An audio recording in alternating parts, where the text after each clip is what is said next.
6, 5, 4, 3, 2, 1.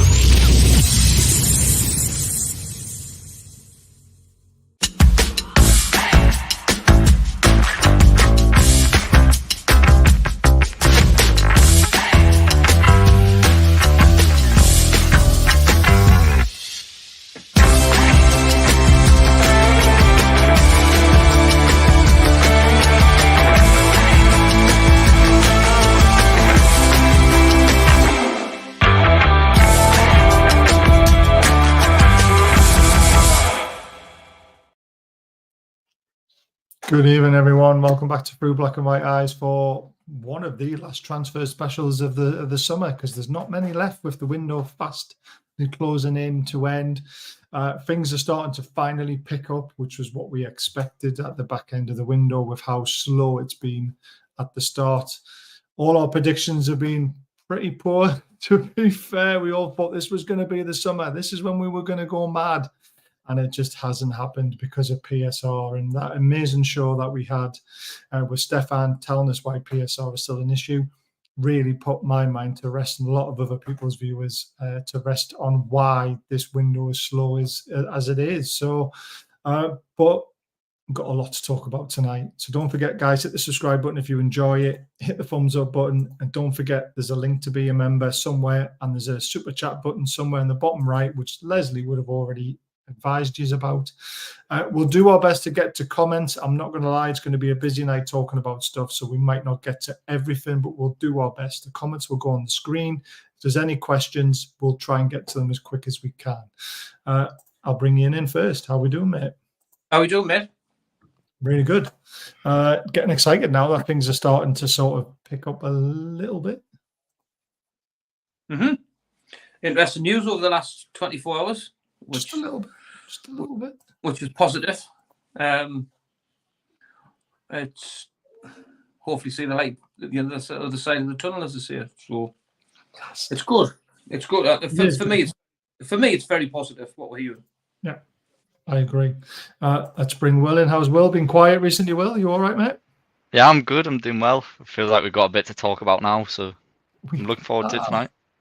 You know, the daft thing is, though, when we did the shows previously, we didn't really have a lot to talk about, but we had loads to talk about because we just got on for hours. Now we've got loads to talk about. We could be here till midnight, but let's hope not.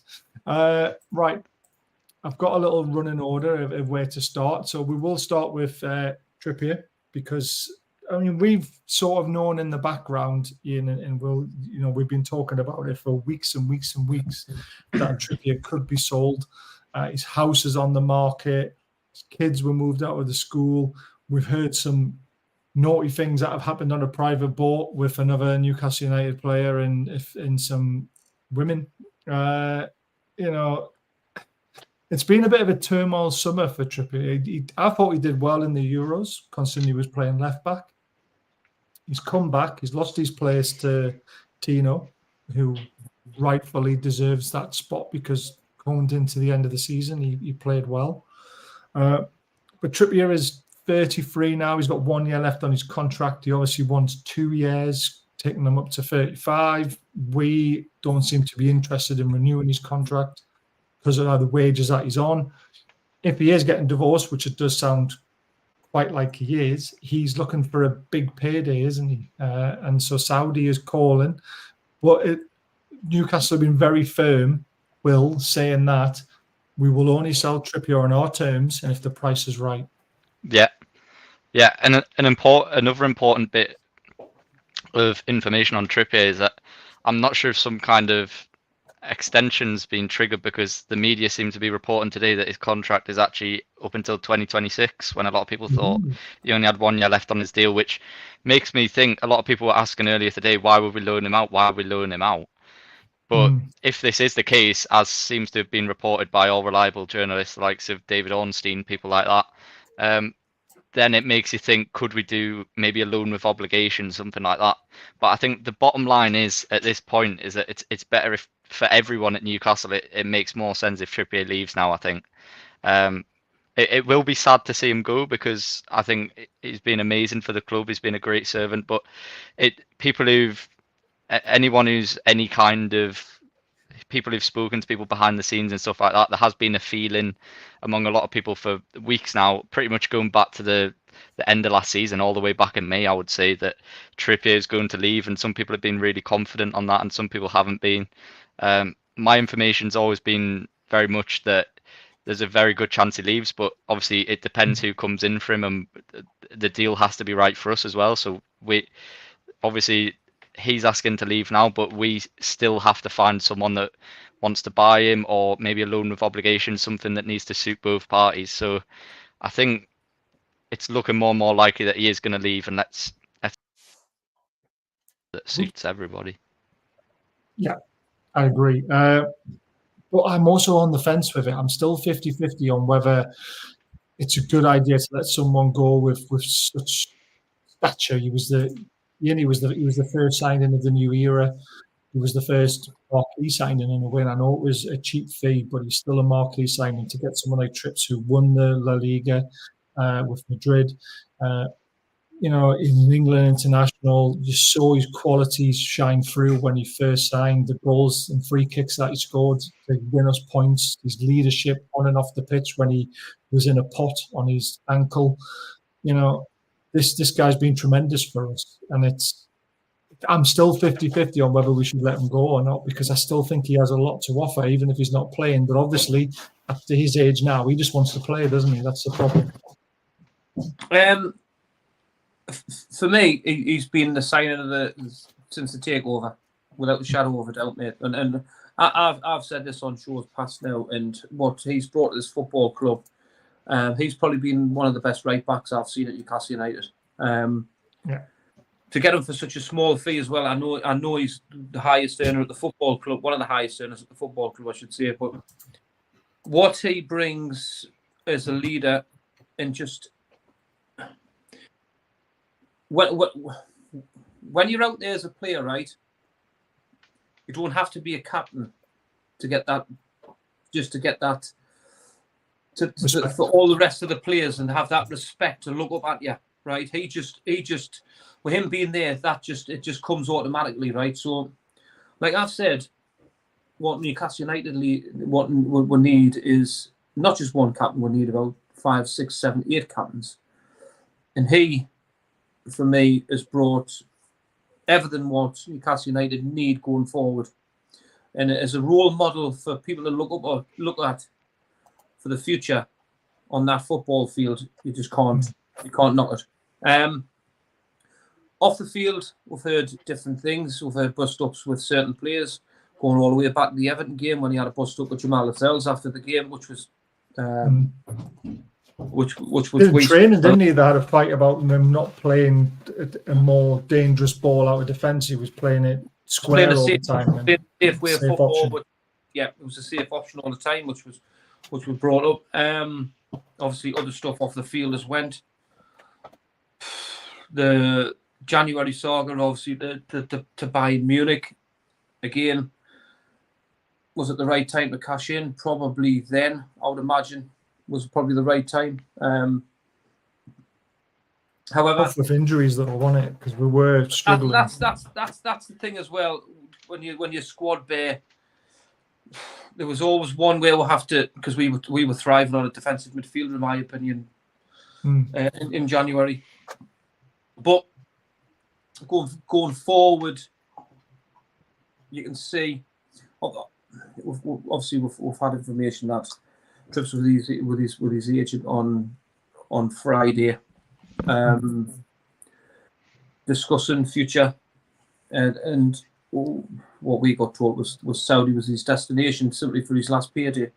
Now, I can't quite get my head around the Everton on loan. I really do. People get in. This is what I don't understand. What people think, just because Everton inquired about him, people automatically think now he's going to go to Everton, and then like if he goes to Everton, I'm not going to see Trippier in the same light. And it's, for me, it's getting, just because a club inquires about somebody doesn't automatically mean that they're going to sign. Any club can inquire for any player, and even you go back to probably, I think it was our second transfer show. I think Will broke the news about Trippier leaving, and it was Saudi. It was Saudi destination. Right now, over this last couple of days, I've spoken to a few people, and that is the destination what Kieran Trippier is desired to go to. Last payday, isn't it?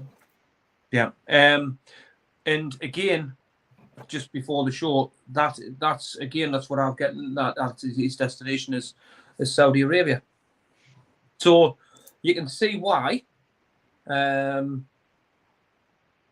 It's simply, but the Saudi Arabian League this year has not coughed up as much money as what they did last season, and it certainly did not was enough in January, like from January onwards. Yes, they have signed a few top players, but nowhere in what they said they were going to do to take this absolutely super league into the next level. I don't think it's quite materialises what they thought, but that's his destination, what we've been told over these last couple of days. And when Will said that way back mind about Saudi Arabia as well. So for me, it's Saudi or nothing. Yeah. And I mean, they're not going to pay a big fee for Trippier. It's the wages that probably bring. Yeah, that's what'll be attractive to him. Obviously, the huge wages. Yeah, he goes there for 2 years. It's tax free, isn't it? Yeah. So. Say for instance, Kieran. I mean, Bruno comes in now on joint top earner, so Trippier's got to be on 140, 150 now, right? So he's going to say, for instance, he goes there, and they'll say, "Well, treble your wages on a low transfer fee." He's going to go there straight away, 1,000,000%, because that's what he's got in his head, and that's what he wants to do. Like that's what we've been told, by the way. It's not coming out of my mouth, and it's not coming out of yours. What we're saying is that is what he's doing. It's just what we've been told, that his desired destination is Saudi Arabia. Yeah. I mean, I honestly believe it'll be Saudi Arabia as well. For the money, big divorce coming through. He's going to have a lot of money taken away from him, so he needs to earn a lot more. And I know it sounds daft because the footballers earn a fortune as it is, but divorces can be very, very messy, can't they? But one of the things I will say though, if Trips does go, he will leave a hole, regardless of how good Tino is. He's not a Trippier. Trippier 10 assists last season, second highest in the Premier League with another list of 10 other players. You know, the quality that he has on balls and dead balls as well as in-play crosses. You know, he is going to be a huge miss. Yeah, but you've got to evolve though, haven't you?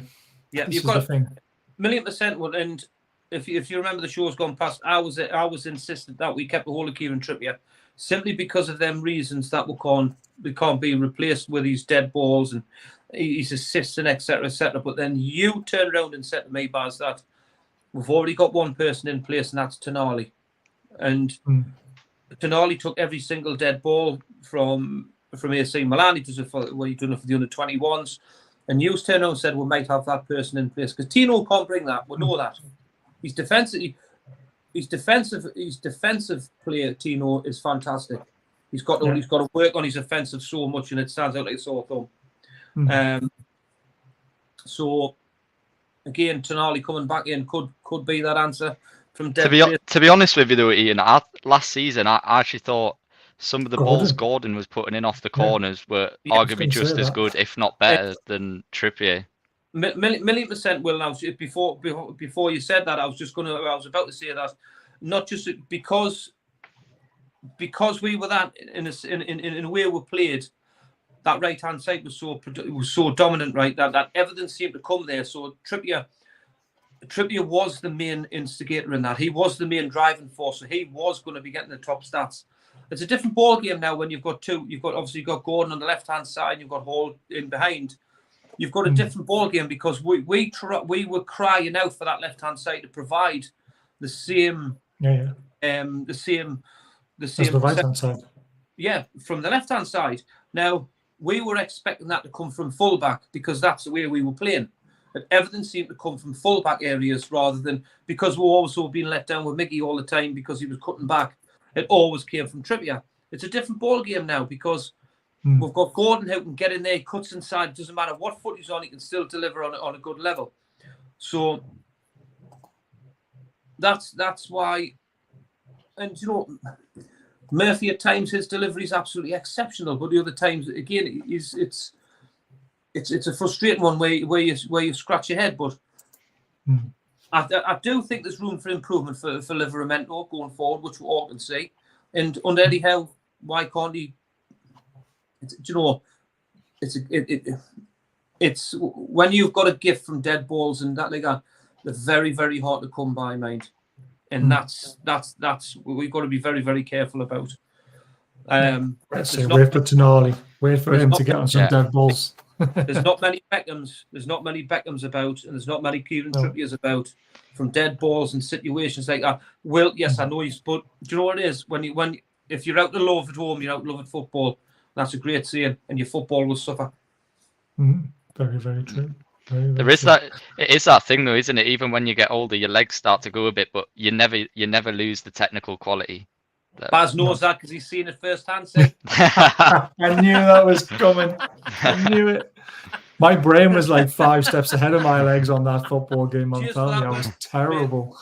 Joking aside, though, you see them players that can go on to older in their career because they're just so gifted. People I'm talking about people like David Silva, them type of players that are just so technically gifted and can basically do what they want with the ball. Even, I mean, I'm not comparing him to anyone else, but Messi's just on another planet. But even still, his technical quality is just amazing. So, and he's still going really strong at his age. So it just goes to show you, doesn't it?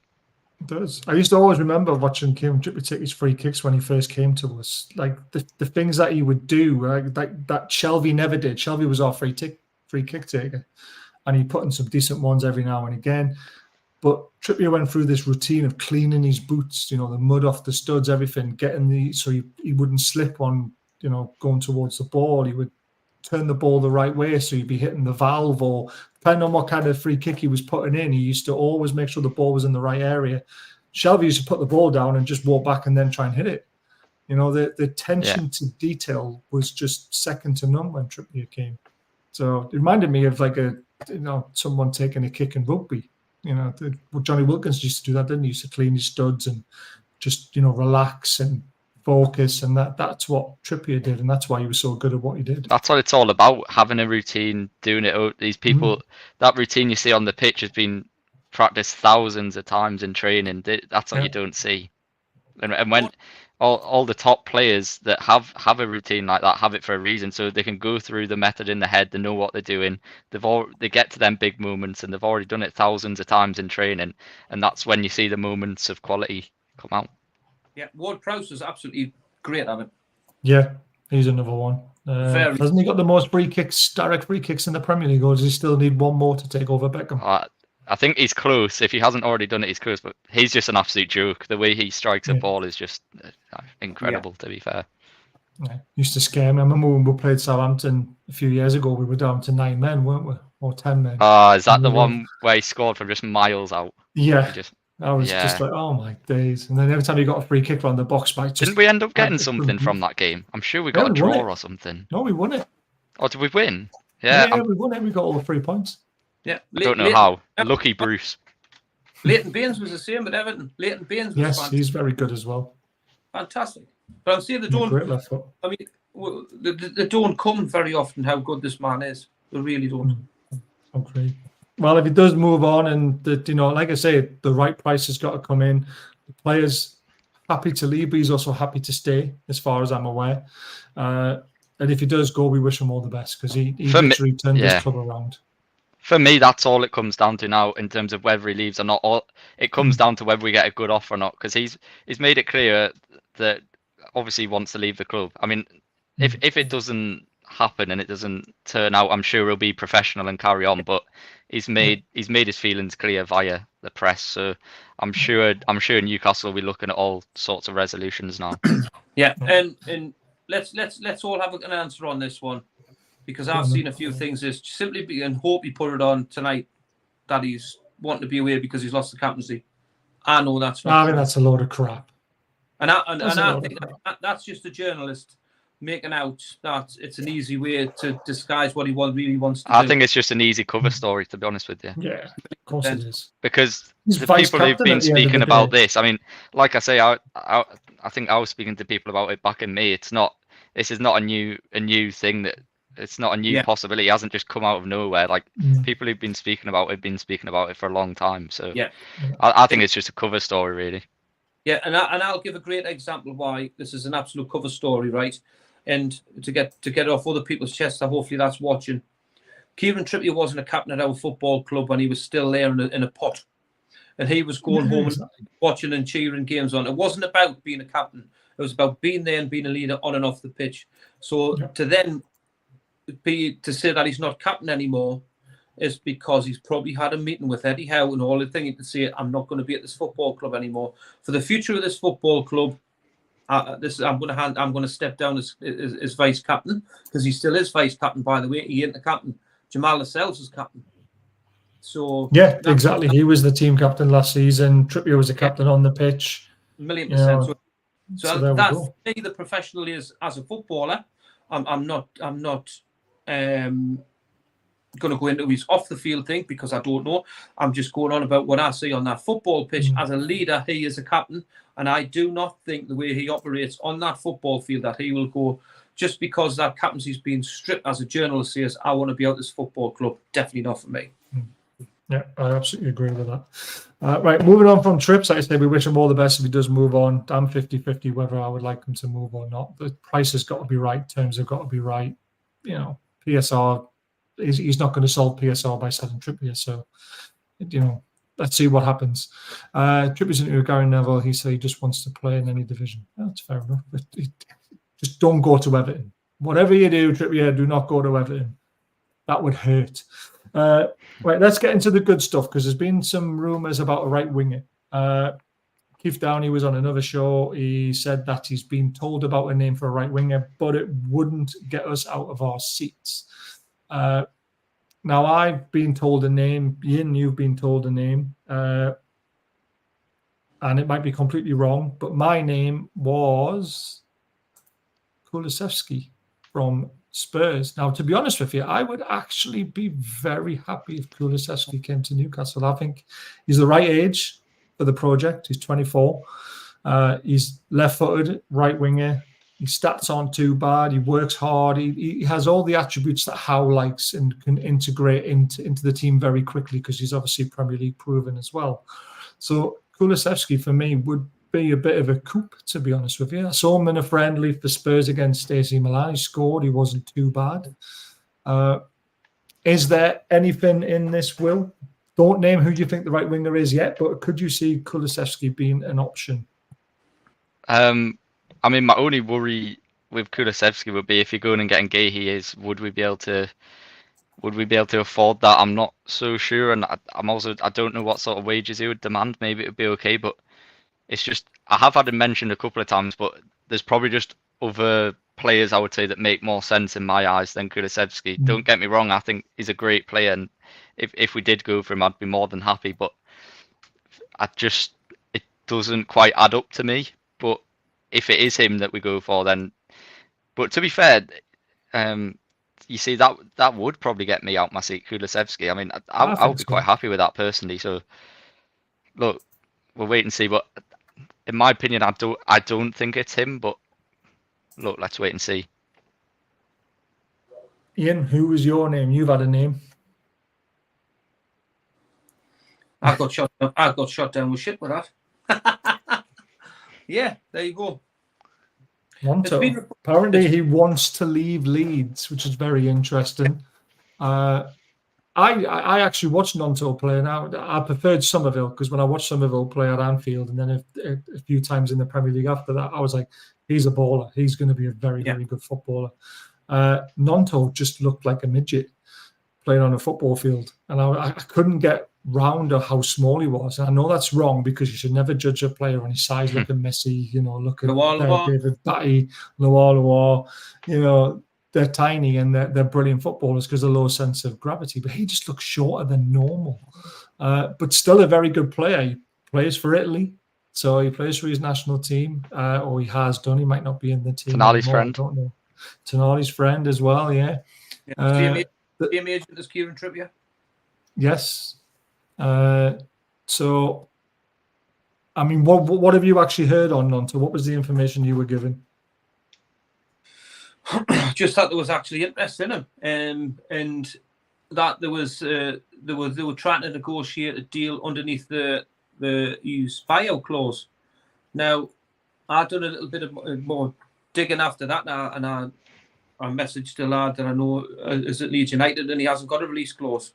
So that's a little bit interesting on that one. So basically, that was about it.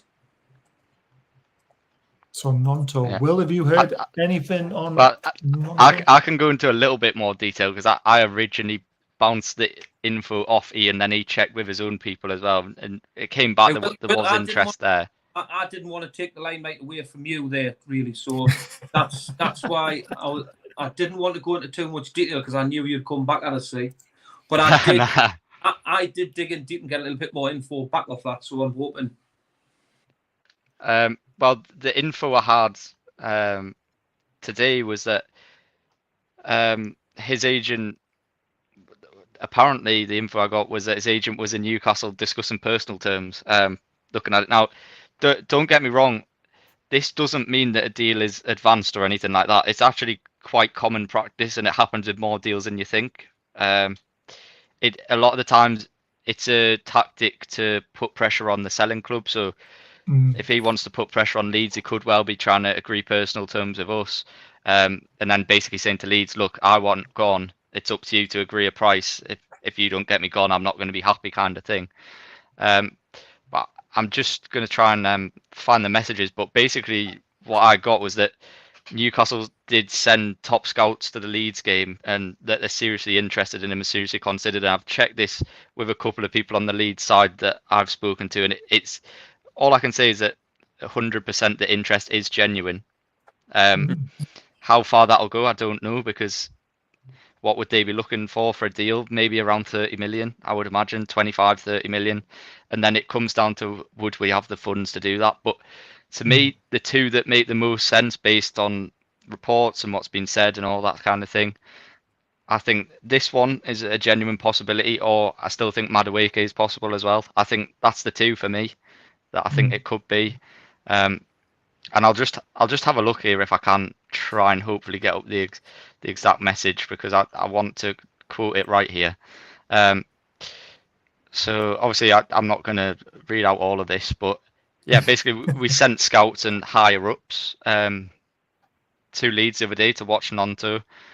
We've got a good relationship with the agents, CAA Stella. Obviously that makes sense now. Like Ian was saying, I think, was it Trippier you said they represent, or other players, was it Ian? Yeah. Trippier, I think it was. So that would make sense, us having that good relationship with the agents. And like I say, I can pretty much confirm based on who I've talked to that there is interest there. Obviously there's interest in more players, but I think the personal terms is probably the one that I found interesting. The fact that they're trying to get that agreed would suggest that there's pressure coming from Nonto's side there. So to me, it seems like he's open to the move, and I think the only sticking point would be what sort of fee Leeds would be looking at. Yeah, and obviously when I put that out last night, he's a left winger, it's another left winger. Well, we're not interested in him because it's another left winger. Again, this is what people's got to realise, man.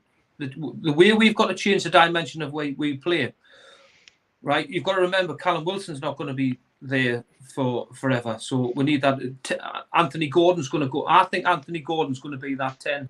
And for the future of this football club, I think he's going to be the back of Isak. I really do, until we get a real top forward in. So if to change a football match, right? Gordon can play on the right, and then you've got Harvey Barnes. Now, again, Harvey Barnes, we've seen him can play it through the middle as well. But then if you've got the lad from Leeds coming in, do you know what it is? If you turn the clock back, mate, when we played Leeds at home, he gave us an absolute torrid time. He did. Right now, and I thought he was their best player.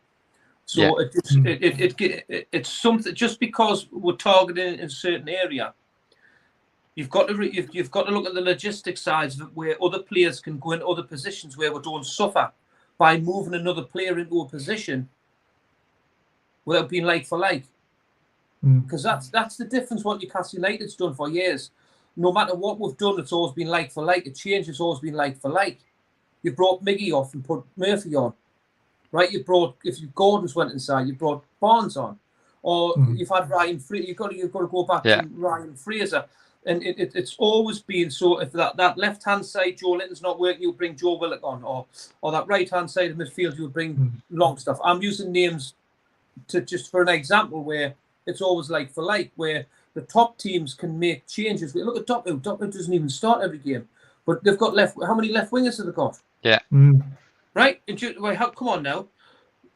Should they just not go in front of the left winger because Doku can shift into other different areas where, for me, I don't think Doku sets the world alight. And I just feel another Saint-Maximin in him. It's just not for me. But what I'm trying to say is, just because that area is overloaded doesn't mean you can change a football match through that, because you can move, because the versatility. What Newcastle United is trying to do, we're trying to get players that can be very, very versatile, but affect the game in so many different ways by moving them in positions.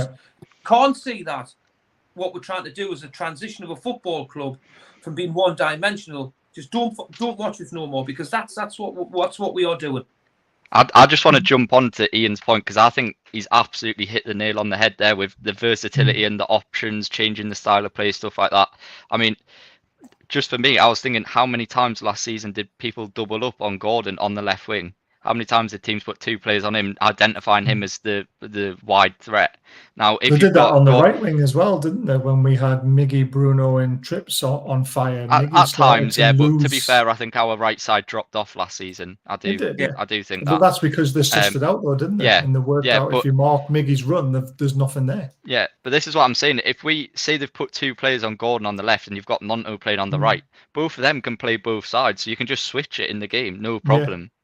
No, it wouldn't be unnatural to switch it at all. And then they're thinking, oh, do we watch him? Who do we watch? It just gives you more dimensions to think about. Yeah. And especially when we're going to be looking to get into those European competitions, you need a squad and then another squad in itself. So it's not going to just be that first starting 11 of players. And another interesting thing on Nonto as well is the fact that I'm pretty sure he's only 20 years old. So even if we don't come from in this window, it's one we can easily come in next summer or even the summer after that. We're not against the clock here, and especially he's at Leeds at the minute. Say maybe we don't get him this summer, maybe we wait, and if Leeds fail to go up this time, then he might be forcing his way out, or even January. There's a lot of options there. So if it doesn't happen this window, I think it's one that could even happen in futures, like we've seen us coming back in for players before. Yeah, no, I agree with that. Absolutely agree with that. Right, before we go on to the next bit, got to do the usual stuff. Hit the subscribe button if you're enjoying the show. Hit the thumbs up button. Consider becoming a member. That helps to run the channel. Pay for StreamYard and TubeBuddy and all this sort of stuff that we do to try and give you all the pictures that we're trying to show you. We've got two amazing sponsors. Diacro, link is in the description. 20% off for anyone who wants to buy anything. We give away two $40 gift cards yesterday. They've been claimed to members, and we'll be doing one again next month. And Football Prizes, absolute fantastic company. Link is in the description. They do raffles for these amazing shirts. This is a Gordon frame signed shirt. There's also 16 other prizes available as well. There's an Almiron, there's a Howe, there's a Willock. So get yourselves onto their website, buy a couple of tickets, and hopefully you'll win an absolute fantastic prize.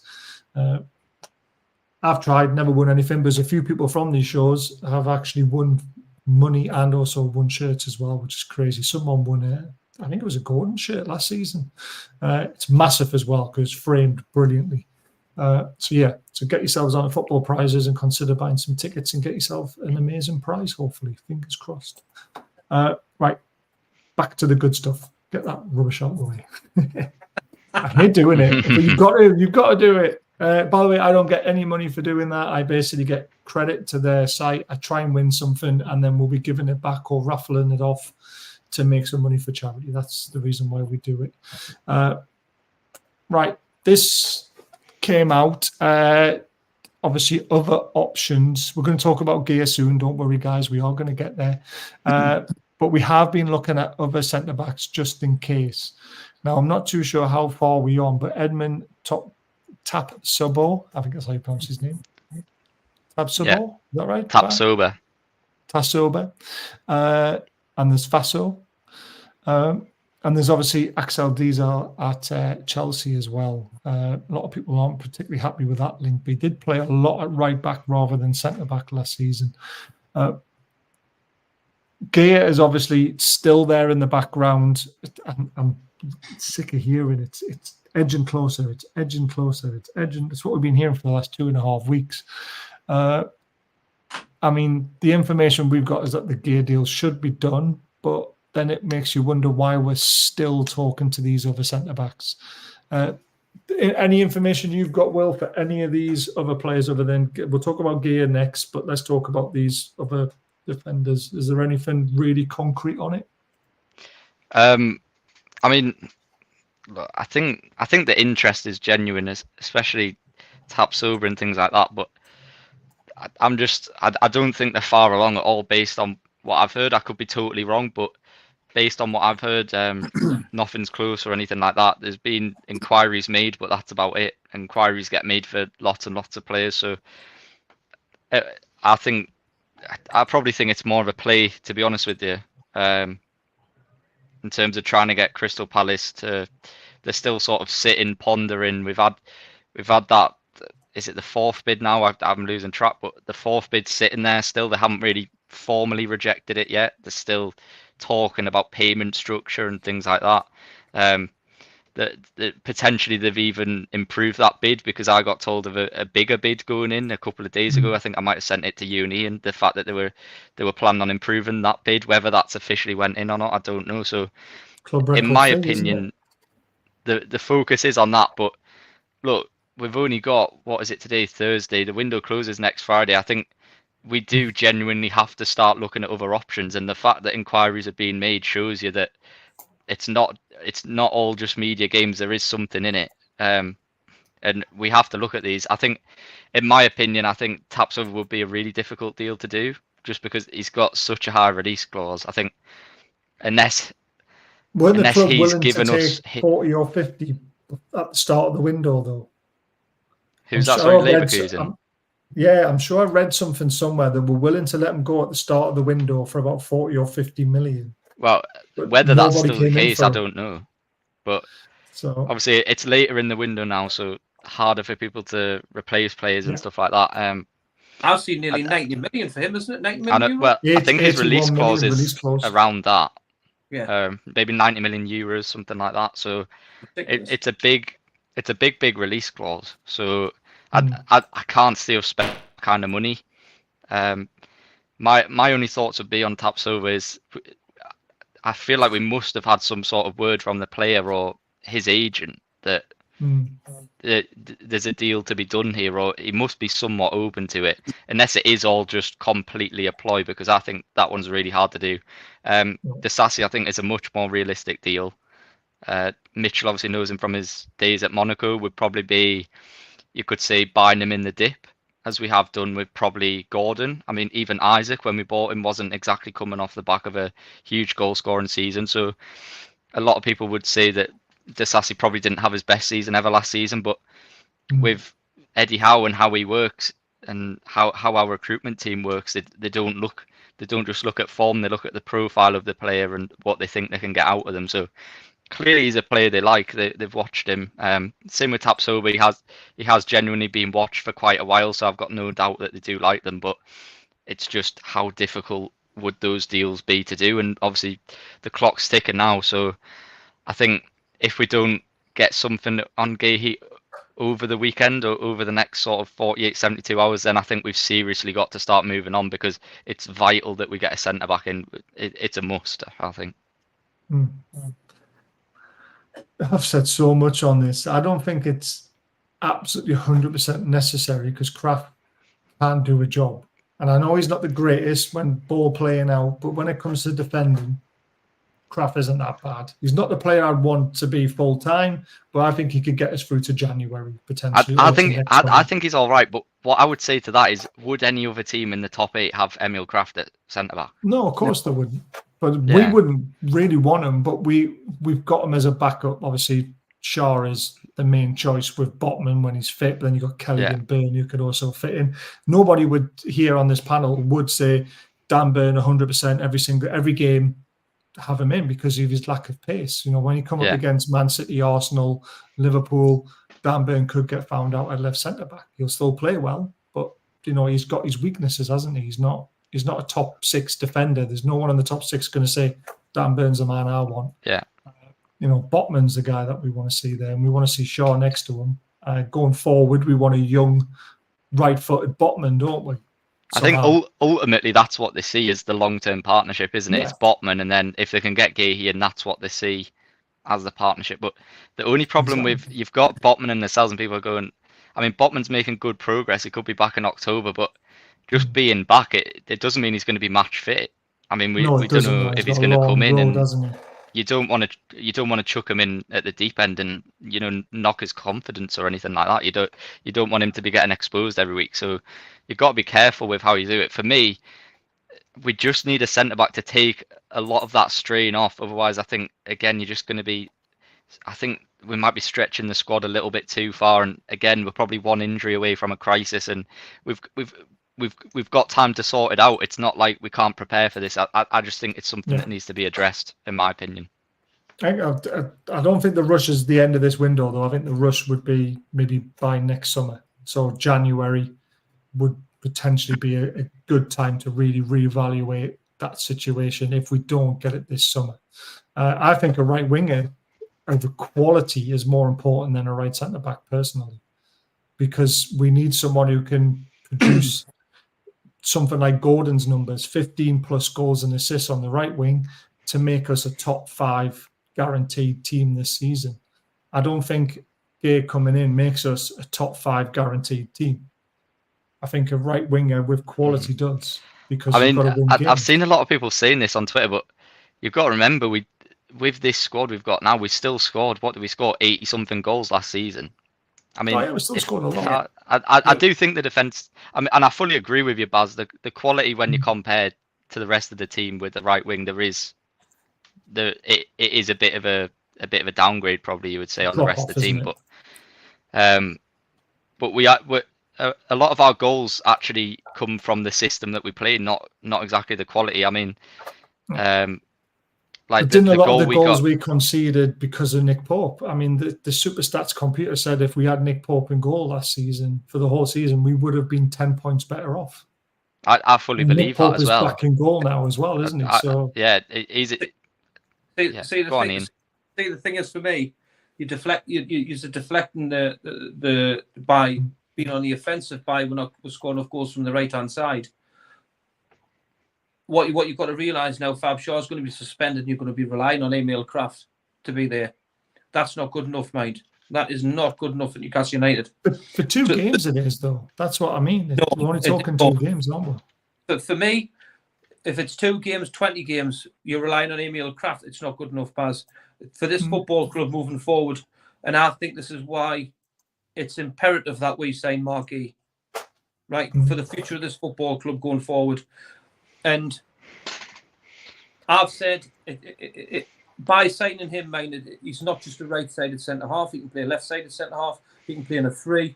It just makes us so dimensionally better.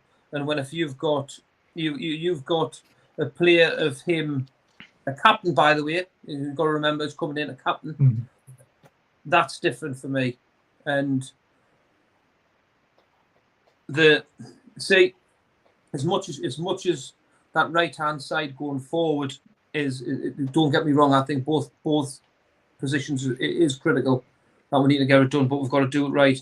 And to break a club transfer record, what the news coming out these last couple of days could be done is absolutely remarkable, I think, of bringing Mark Guehi to this football club. And having Nick Pope back, and potentially him, I'm praying that this news what we've got is right, that to get him in alongside, because you don't know how Botman's going to be. It's a gamble, mate. It really is, coming back from such a serious injury. You've got Lloyd Kelly there, which I think is looking a decent player, by the way.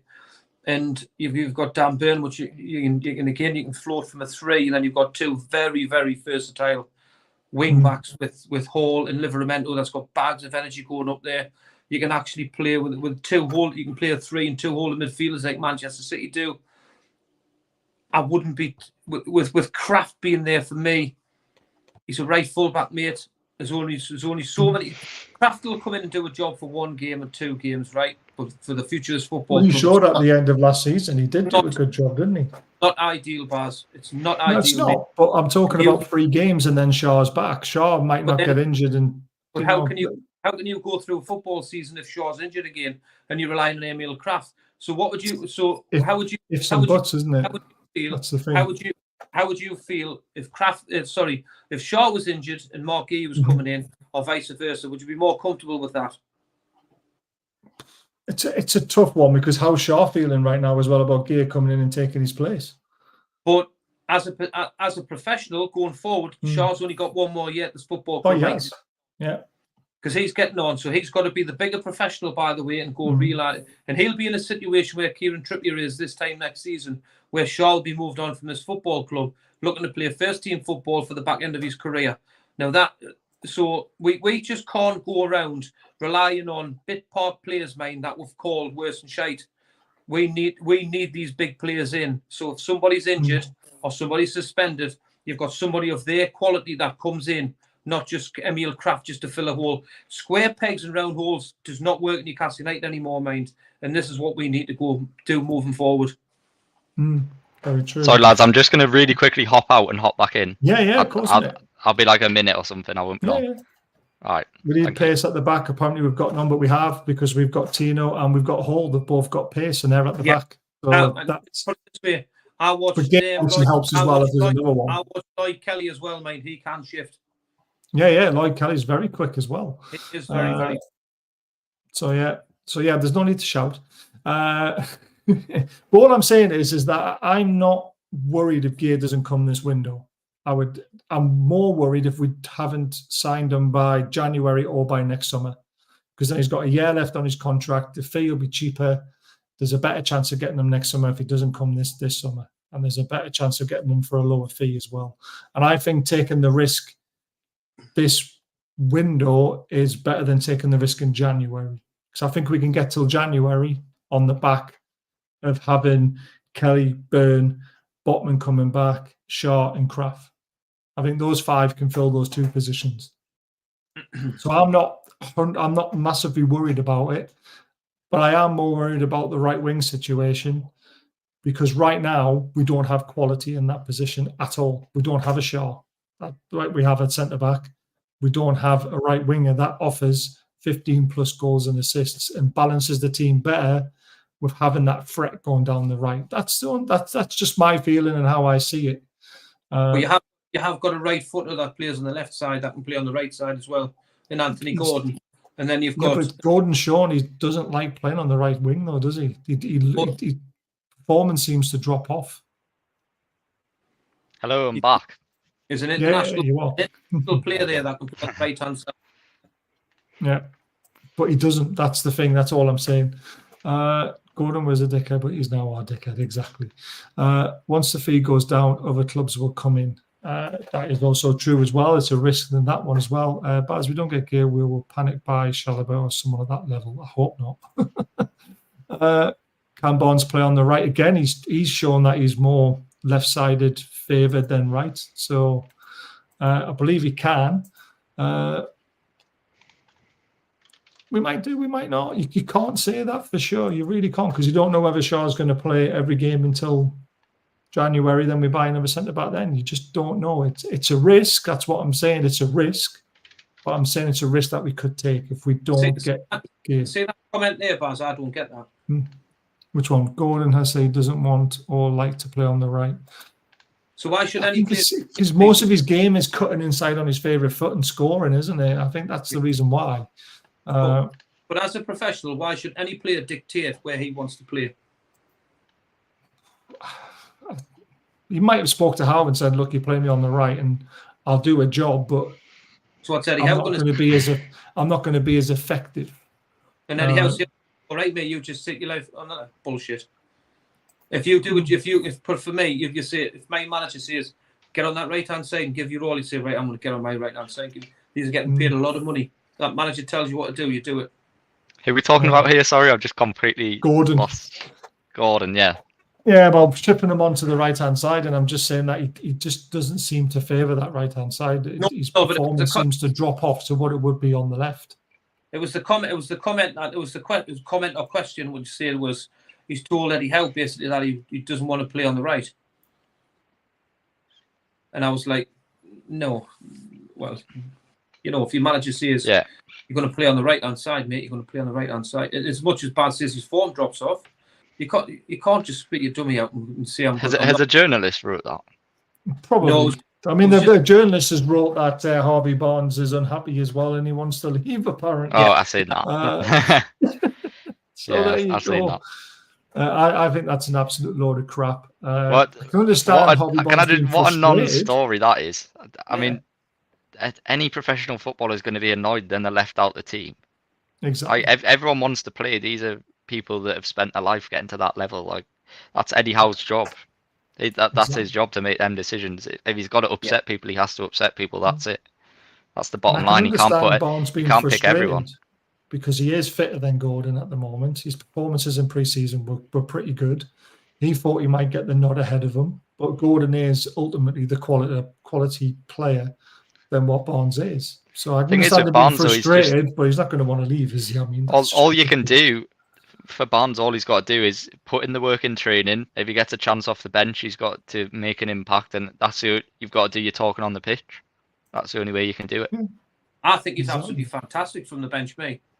I mean, going off last season where you started games, I think he was a little bit found wanting, and he struggled at times. But when he came off the bench, he looked a completely different player. Like he had a point to prove, and he was very, very good on the front foot. And he scored some very important goals for us. So I thought he was very, very good.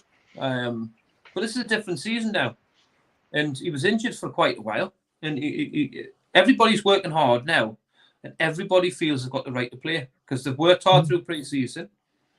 And you've got a name to be that number one starter. And when you're not starting, you're going to be frustrated. Frustrating, yeah, of course he will. You're going to be frustrated. But he will get his game time, of course he will. Of course he will. If we bid any money for gear showing we've got money to spend and end up with no one at the end of the window, questions will need to be asked. I'm annoyed I live 200 miles away and can't get tickets, but I've bitched and moaned to the press, social media, not yet. I've tried. I didn't get any tickets yet. I really want a Spurs ticket as well. I'm trying. Right, let's move on to gear because we're running out of time. I mean, this has been bubbling and bubbling. This reminds me of the Botman deal, the Botman saga. I don't know if you can remember it. I said it was done. I said Botman was coming. I got ridiculed for it for weeks, and then we signed him. I couldn't have been happier. Well, he was just a sensational signing for me. I said he was someone who could be in our backline for 10 years. And Gear is almost at that model. He could potentially be with us for 8 to 10 years as well. His price is inflated because of the Euros. I still don't think he's worth 70 million. I really don't. I think he's worth probably 45, 50 at best. But because of that Euros, it really has, and Chelsea's spending ridiculous amounts of money has inflated the market as it always does. Everyone keeps on saying it's edging closer, Will. I mean, how close are we? Are we literally on the edge of a cliff ready to jump off? It's that close? Well, obviously I've been, we'll say, made fun of a little bit. Apart from my eagle has landed, and I think, what was that now, 2 weeks ago, something like that. So it shows you that we really haven't been far away, and people genuinely did think it was pretty much done then. I know Ian had similar messages at a similar time. A lot of other people did, not just me and him. But I really do think now, based on sort of what's coming out in the press, based on little snippets that you get, it really does sound like there's not too much more to do now. And I think if we don't get something over the weekend, which I feel like I've said so many times, but if we don't get something by the end of this weekend, then I'll be very surprised. I really will. Yeah, I mean, I am quite certain this deal's almost done now. I'm just bored of it. I think it's going to be quite telling whether. Sorry to jump in there, but I think whether he plays on Saturday will be a big indicator, because if you've got a deal that's right on the verge, and I think did Palace go risking a nearly £70 million asset? I'm not sure, especially when it's looking like, to me, the Palace strategy looks like they're selling people this window.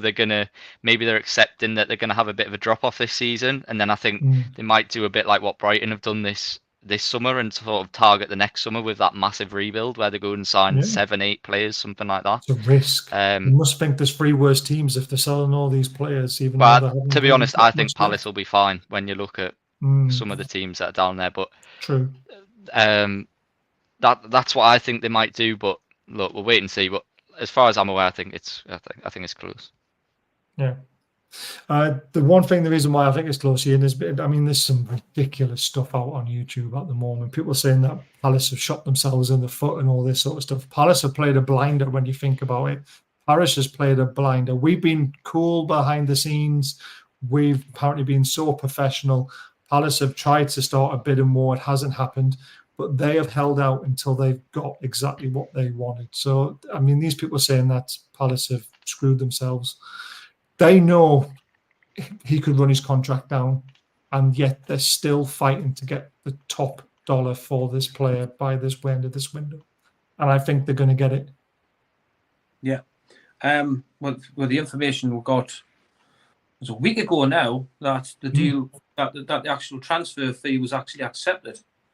And then it was the terms, wasn't it? It was the structure of it. The structure of it. Now, obviously, I've messaged Will a little bit of information today that it's the fee. They want a large fee up front. Then the rest, yeah. So, and apparently that's the one that's got us over the line. And fingers crossed, it's done. I'm not going to go into figures what I got told because, and I got told it'll be announced as an undisclosed fee, and then that's. I hate that in football. Shouldn't be allowed. I think it might as well, and wouldn't it just be the most ironic thing ever that the deal that's been played out in the public since the very first negotiation goes down as an undisclosed fee? It would just, it'd just be so. It's so ironic. It's brilliant, isn't it?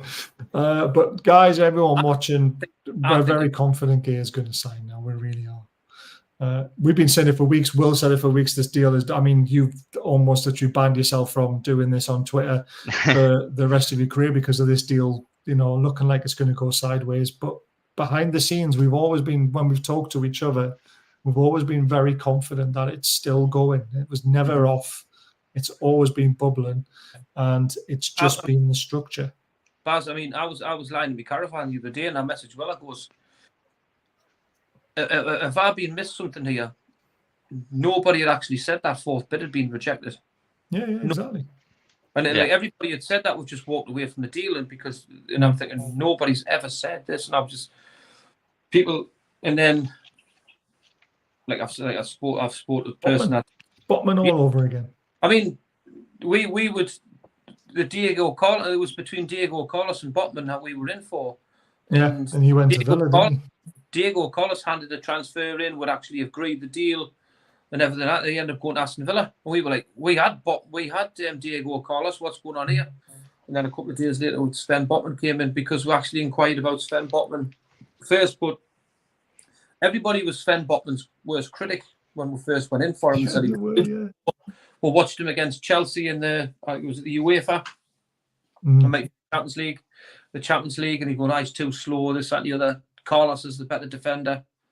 Unlucky for Carlos, he suffered a bad injury. He missed bad. Yeah, he's missed the season, so we didn't really get to see him in the Premier League. But look at Botman, he's suffered another bad injury as well. So technically, we didn't get to see the best of Botman. So. I just think the other players that's been mentioned centre half wise, I don't think there's any interest.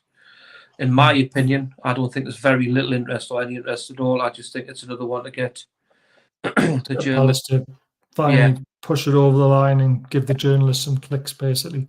That was a good question from Toonsy. We're not really going to have time to really answer it because 120 million for 3 players isn't really enough money, is it? If you're going to be buying Guehi for a record fee of 65 plus 5 for 70 million, only leaves you with 50 million to sign another 2 players. It's not a lot of money when you think about 120. Where's the 3 signings came from? Sorry, I don't know. He's just that's the question he's put to us. I I said Brozier, who went on loan, he's on loan to Ipswich, isn't he? Yes. With a future sell-on fee, which is I think is what, £35 million. Really? I'm sure. I think it's 35 million. Come on now. I've seen What's the that, deal, sorry? but I wasn't really that interested. Brozier in where? Brozier to Ipswich. Is it 35 million, Will? What, sell on? Yeah. It'll not be obligation, what, 35% maybe? No, it's an obligation to buy. Oh, right, okay. Is that how much it is? Only if they stay up, though. I'm sure They it's go 30. down, the obligation's not in play. I might be wrong, but I'll quickly search it up for you. Thank you. I'll mute my mic so that you don't hear me bashing away on my keyboard. No, the reason why I'm saying this is because obviously he hasn't kicked the football really for a long time. No, he hasn't. And the example is he's going out on loan with a huge transfer fee at the end. So how could you? Sorry, 30 million if Ipswich stay up. Yeah, stay up. Yeah. So 30 million. So my point is, if you've got 120 million on 3 players, there's a player there for the market. So it's ridiculous.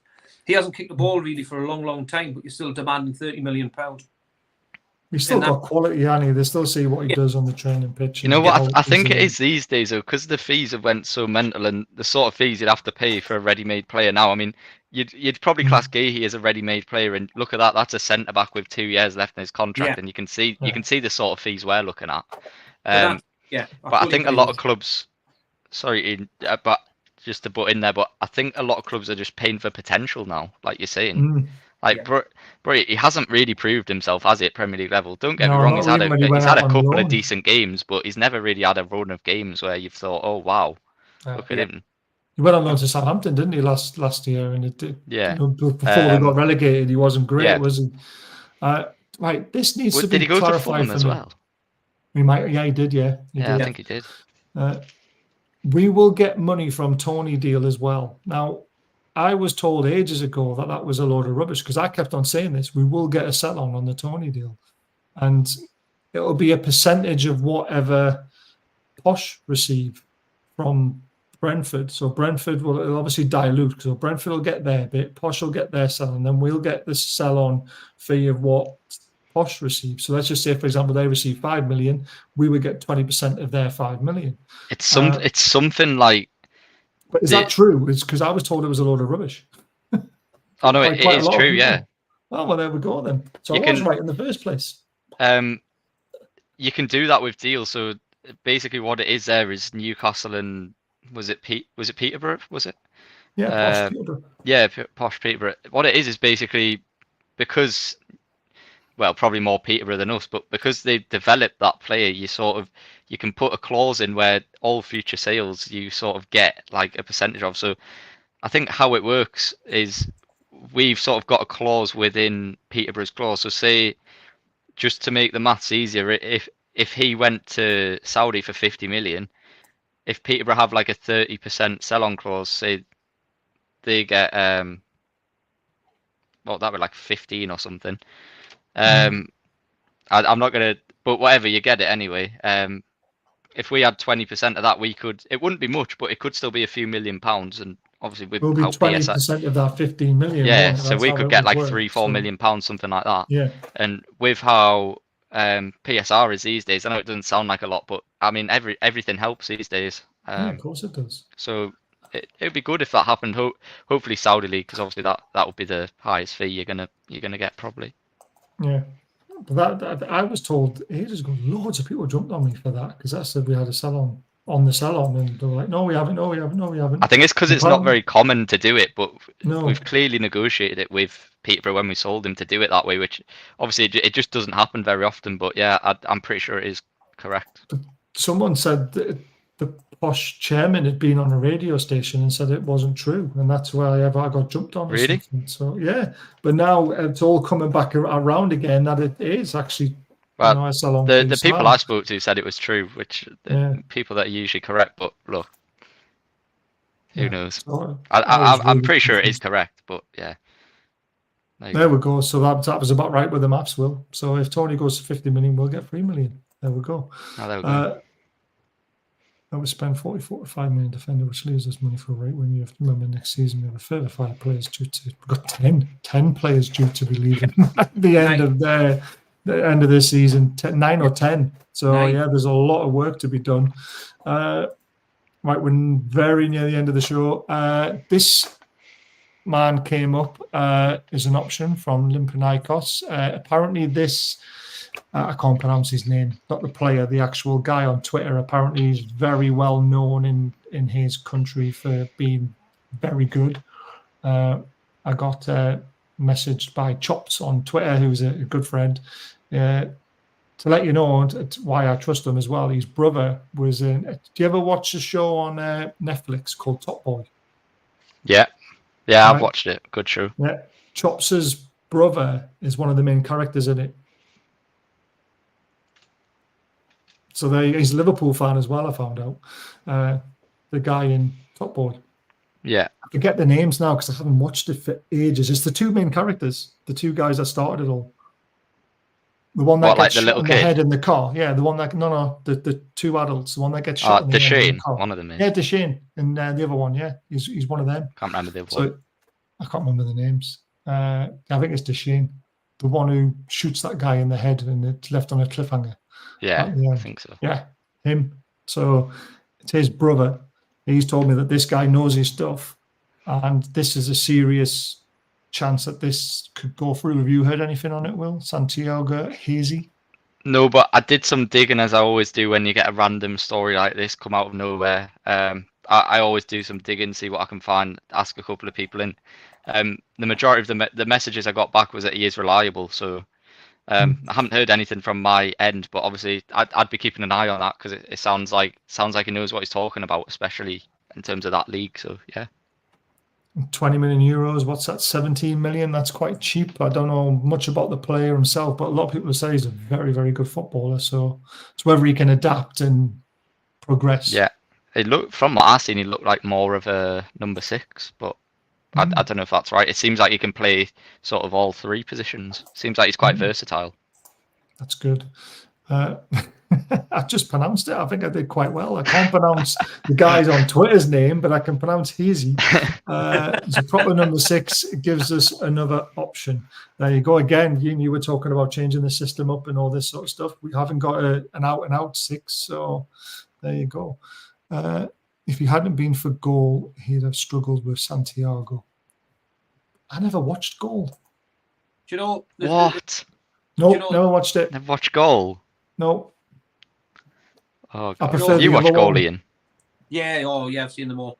Yeah. Rubbish, man. What was the one that was on beforehand, though? The 2 kids.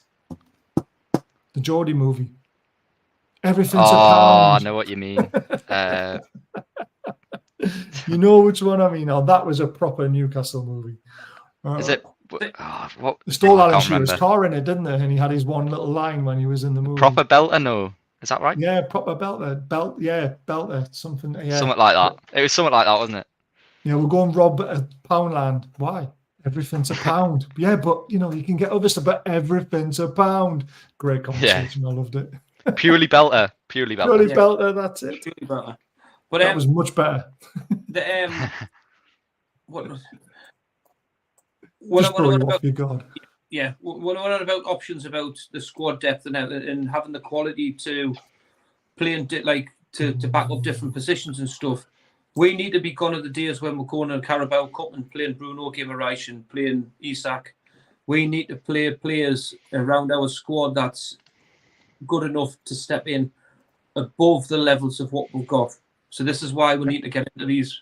So as much as you say we've got enough left wingers there, we've got enough right wingers there, centre halves, etc., etc.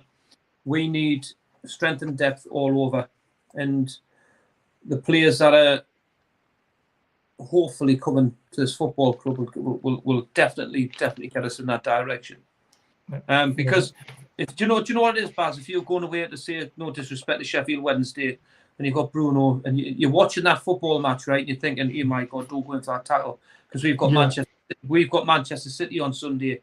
But because the squad's forced him to play there, the reason why I'm using Bruno as an example simply because the kids that's just been spoke about there, from Olympiacos. Now, if he does come in, that's the type of players that you want to bring in that's capable of getting us through that cup competition into that next round, playing your superstars as such. That's what you've got to be mindset of what Newcastle United's going forward, and that's what we've got to be doing. I'm not even going into that. Right. I've got one more topic before we go. We'll make it quick. Hit the subscribe button, hit the thumbs up button, consider being a member. It really helps keep the channel running and keep the costs down for us, and then being able to donate stuff to charity as we do. Super chats in the bottom right hand corner if anyone wants to donate. It's entirely up to yourselves. But we do have two amazing sponsors, Diet Pro, code BAZ20 for 20% off all their t-shirts. They're really good. Link is in the description, so please consider doing that. And football prizes, Anthony Gordon signed shirt framed, 16 other prizes as well in this prize draw. They do one a week. They're absolutely brilliant. They do loads of other prize draws for other clubs as well as cash prizes as well. So please go and check them out. Link is in the description. And the final one, we haven't said this tonight though, but we are going to do a live show in January. So it'll be when the January window's on. So there'll be loads to talk about. It will be at Benfield Football Club. It will be the 16th of January. I need to update this because it'll be the Thursday night. And we will have a very special guest with us. And Will might be with us as well because he's not in that picture. But he said he might be able to turn up. And no, he's not the special guest. But we are looking forward to doing this to raise money for Stanley Deaf Club and also for the NUFC Food Bank. So really, really looking forward to doing that. And it'll be out of our comfort zone because we'll be live in front of people. So that will be very, very different. Right, last topic. More for you, Will, because we don't really know what's going on. You know, you might know something I don't know. Yeah. But outgoings, please give us some hope that we're actually selling some players other than Trippier. I think that there is going to be players go, especially people like Target and Lewis, them sort of people. I think that they're actively trying to look for solutions for them. I think the only thing is with people like Trippier and Miggy, the sort of higher quality of player you go in ways, the harder it is to get rid of them because there's just less suitors. Someone like a Jamal Lewis, for example, I'm sure he'll have a lot of suitors from the Championship if we do decide to let him go. I know Eddie Howe was actually he actually quite liked the look of him in pre-season, so whether he keeps him on, I don't know. But then again, I'm just not placing the squad for him. So you've got him, Target. I mean, Mickey, Fraser. If an offer comes, who? Sorry, Hayden, Fraser. Yeah, well, yeah, exactly. All those types of players, I think they're 100% going to be looking at loan deals for them. People like Miggy and Trippier will be more dependent on what comes in terms of offers because they're still assets at the end of the day. We can't let them go for nothing. But yeah, I haven't really had too many specifics, but the only message that I've had is that they are actively working on outgoings. So keep an eye. Quite often, especially with lower ones, like Championship ones, stuff like that, quite often happen close to the deadline when clubs are getting a bit more desperate and just seeing what options they have. So keep an eye next week. In the next week, definitely. We should see some movement. Target to Southampton. Now, can't we do an offer where they say, well, if you want Fraser as well, if you want Target, you've got to take the little shit with you as well. We probably could. I don't know what's gone wrong with. Well, I think I might know what's went wrong with Fraser, but well, he wants a buyout, doesn't he? I think so. I think he wants his wages. I had to say it. Take the dwarf with you. But what about the goalkeeper situation? Because we're still goalkeeper situation. They were talking about loaning out the Spanish kid already. Yeah, I think either Vlachodimos or Dubravka will go. But again, it depends on offers because my information obviously I'm a Newcastle account, so my information comes from the Newcastle side. So I wouldn't generally hear about another club going for someone unless it's quite advanced. Whereas with Newcastle, I might get told about an inquiry or something like that. But other clubs, I wouldn't. I don't have that same information that say a journalist might have. So I wouldn't get told specific clubs until probably a lot later on, or if a deal was really close. But like I say, just keep a watch in the next week, and there is majority of them players that you've mentioned. They are actively trying to move on. Right. I can answer this one for you, Aaron, very quickly. It's very simple. Elise had a buyout clause. Guehi hasn't got a buyout clause, and that's the reason why we're struggling to get the deal done as quickly and as cheaper as what Elise could have been, what Elise was done for, and what Eze could have been done for. But apparently his release clause is closed, a bit like ours for Bruno. So that's the reason why. Kev, thanks for joining us. I'm trying to think if there's anything else to touch on. I don't think there is, other than I've got two very big shows lined up. One was meant to be done this Tuesday, but it didn't get done. It's going to be done Wednesday next week before the Newcastle game at 6 p.m. We've got Keith Hackett coming back on again. Loved having him on last time with all his stories, but what I've asked him to do, if he doesn't mind, there's obviously been quite a few rule changes gone through. So he's going to come on and explain all the rule changes, and it'll give you a chance to ask him some questions. Are we doing a deadline day show next week, or we're not? We will, but we will need to discuss that offline to decide what time and what days. Well, it'll be Sunday, won't it? Is it Sunday? Friday. Friday. Yeah, we'll figure something out. But we've definitely got these are just special shows. There's other stuff coming up. I mean, Barcode Banter's on tomorrow night. The look ahead's on Saturday. The watch along is on Sunday. The review show is on Sunday night. It's mental what's going on. But Tuesday is definitely one. So Wednesday, one to really look out for is Keith Hackett, because he's going to explain all the rule changes, how semi-automated offside will work, and all this sort of stuff. So I'm really, really excited to have him back on. And he doesn't hold any punches either. He straight down the middle guy. And we also have a journalist coming on the 2nd of September. I'm not going to mention his name now because I don't want anyone else poaching him, but we do have a big journalist coming on to talk about what it's like being a journalist, and also tell us about how he gets all his information and all this sort of stuff as best he's allowed to say. So look out for that one on the 2nd of September as well. So really looking forward to that. Anything from you guys you want to say very quickly before we go? I think we're pretty much nothing really. Well, all I would say is it seems like we might still have little bits of team news this season. So ooh, that's good. I suppose keep an eye. I did have it Friday last week, actually, funny enough, but Friday, I didn't get it. I only had it early. off one source. It's usually good, but I thought I wouldn't have put anything out anyway. It was too early before the game. Yeah. What So time? I was on night shift and I got it at 11:48 in the morning and I was asleep, and it was spot on. I was gutted. Well, I think I sent you. Did I send you about 10 o'clock in the morning? I think it was. I sent you the team. Yeah, and I said that was. I think the one. I think I just replied saying, "Yeah, I had that exact team." I think that's what I said. Yeah, that was spot on as well. Whatever you had, Ian. Yeah. And I was gutted. I was asleep.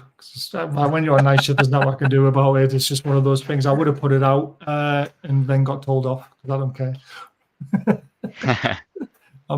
But again, I think the team almost picked itself, didn't it? Other than Trippier, Fitino, that was one of the spots. I think, I think so. Thinking won it.